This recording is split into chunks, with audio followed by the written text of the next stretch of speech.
I was just hopeful. I had faith that God could turn things around. And then first we ran various tests, and then it came out that she had stage 4 cancer of the blood and bone marrow. I was like, leukemia. How? Why? When? We don't know why. And we get asked all the time, we don't know why the mutations occur and why the manifestation as leukemia. There are some risk factors, a factor that you would have that might enhance the probability that you get the disease. You know, the first day, I thought the doctor said we needed $10,000. So I was like, okay, 10,000 is fine.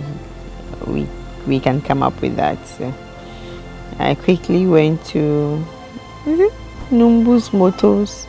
It's around Jowulu, and then I was like, say, I want to sell my Kia.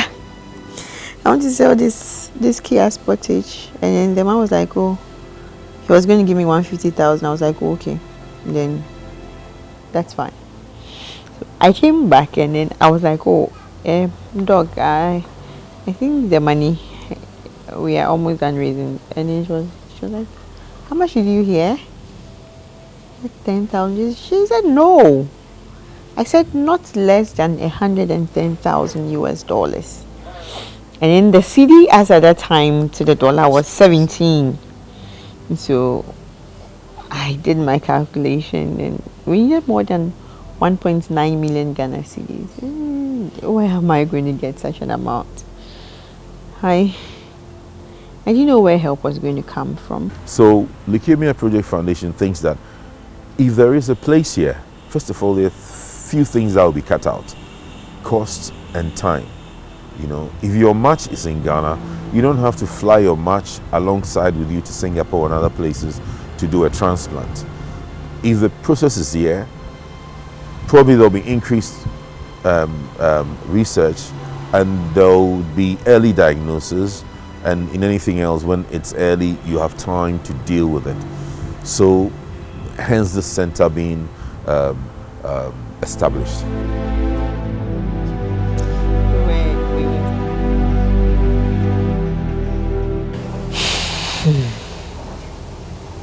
Can I be truthful?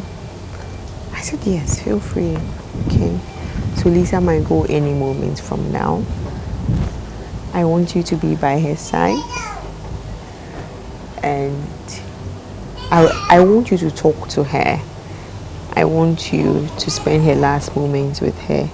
And I asked her, who told you it's her last moment? And she said, because it's my job. I know.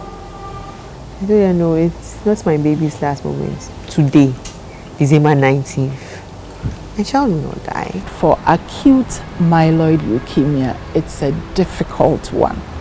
So myself, if I see a patient, I make a diagnosis of a patient with acute myeloid leukemia, it's difficult for me, but we counsel them.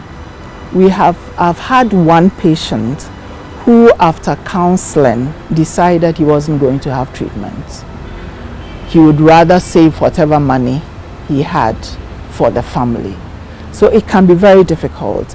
But if there was the facility and money from foundations, etc., I'm sure that decision wouldn't have been taken lightly. I went to go and see her. I got there and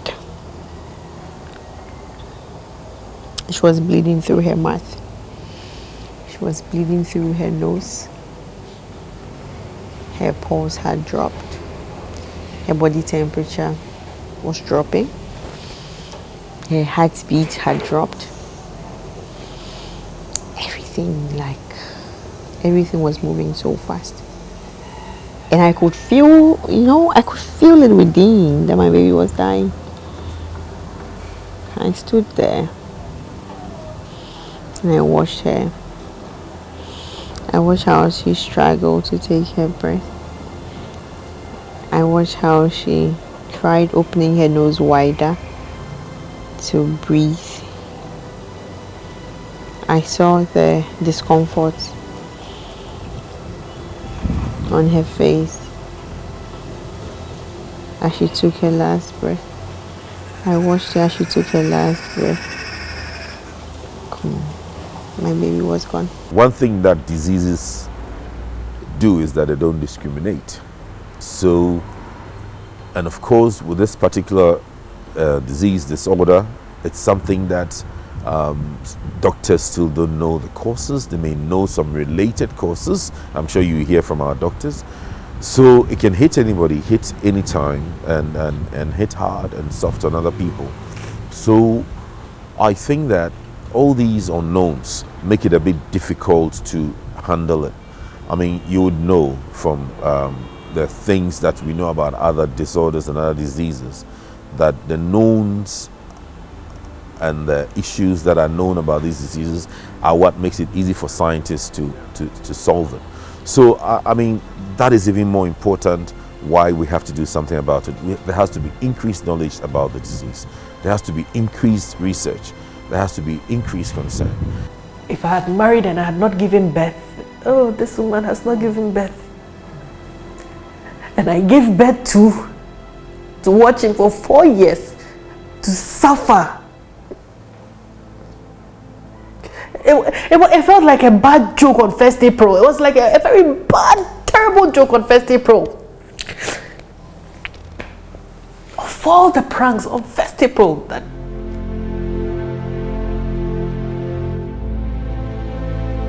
I didn't miss any medication. I was very diligent. They said, yes, we know. I said, I paid out of pocket. They said, yes, we know. Every medication you needed, I brought. We know. So why? Then I asked a dreadful question. What next? And she says, I am so sorry, but your options, bone marrow transplant. I said, Then she says again, bone marrow transplant is the way to go. I said, is it not that bone marrow transplant that people are saying that it costs so much? You guys realize we put our lives on hold because we thought after 3 years, everything should be fine. So we've pumped money into it. So we don't have any savings, technically. You realize that? I said, yes, we understand. I said, so how do you expect us to go and do a bone marrow transplant? It's not like we are now starting the treatment. If we were now starting it, maybe we would have gotten the money you're asking for. But after 2 years, cancer treatment is not cheap. She says, yes, we are aware. The world has moved on in terms of hematology, and now there are other treatment options which we cannot offer, such as bone marrow transplant. Very crucial. And so when people need it, they have to go outside the shores of Ghana at an expense, very expensive. You're away from family. You have to go and settle for maybe 6 months or more in a foreign land. And even when you come back, it's difficult to get the aftercare. So I think this is something that is very important, and as a nation, we should start looking at those treatment options. One thing that diseases do is that they don't discriminate. So, and of course, with this particular disease disorder, it's something that doctors still don't know the causes. They may know some related causes. I'm sure you hear from our doctors. So it can hit anybody, hit anytime, and hit hard and soft on other people. So I think that all these unknowns make it a bit difficult to handle it. I mean, you would know from the things that we know about other disorders and other diseases that the knowns and the issues that are known about these diseases are what makes it easy for scientists to solve them. So, I mean, that is even more important why we have to do something about it. There has to be increased knowledge about the disease. There has to be increased research. There has to be increased concern. I said, I'm not waiting for anybody. I did my ticketing. Sharp, sharp, sharp, sharp. Carried my son on my back that day. As to how I got the energy to walk through the airports, through immigration, and then go, only God knows. We'll be mindful that I've never been to India. To the point that we're so broke to the point that we couldn't afford to pay our hotel bills. They sacked us from the hotel. I came back to come and prepare a meal for Jason, and our bags were outside the hotel. We had been Singapore, almost 2 years. Singapore.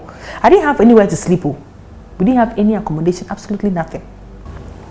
So I went to the counseling room, and they said head of bone marrow, Dr. Susunyan, she says, Elizabeth, we've done every treatment that we know.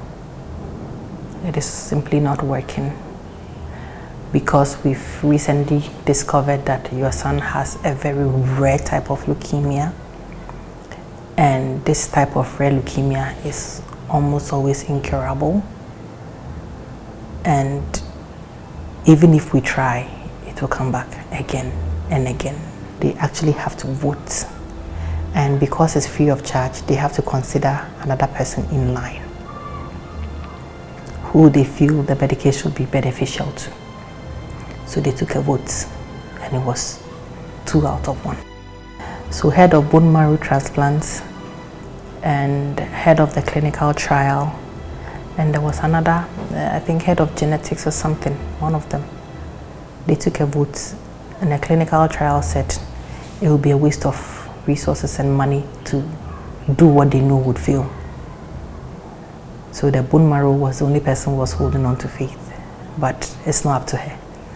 So they took a vote, and they decided that it wasn't the best use of their medicine. So Jason lost. So what that meant was that was the end of the road. I picked my phone and I called Dr. Tego. And I said, Lily, remember when I asked you to tell me when it was time? And Lily says, Araba, it is time. I said, thank you, Lily, for everything. And she says, you've done so well. I still remember, she said, Araba, you fought so hard. You still amaze me with the strength that you have, with all the things that you've done. You fought so hard.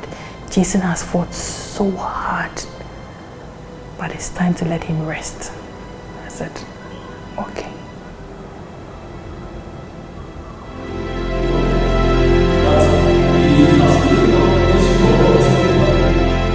Leukemia knows no bounds. Health is not for institutions, health is for people. So we shouldn't think that,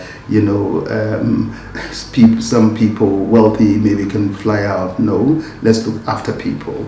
And I think that it's important corporate Ghana comes together and we can put our sticker on this kind of infrastructure.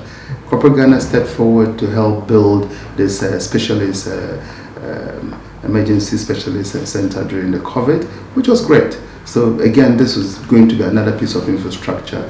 And we all do corporate social responsibility spends, and literally all corporates that I know, part of their corporate social responsibility goes into healthcare.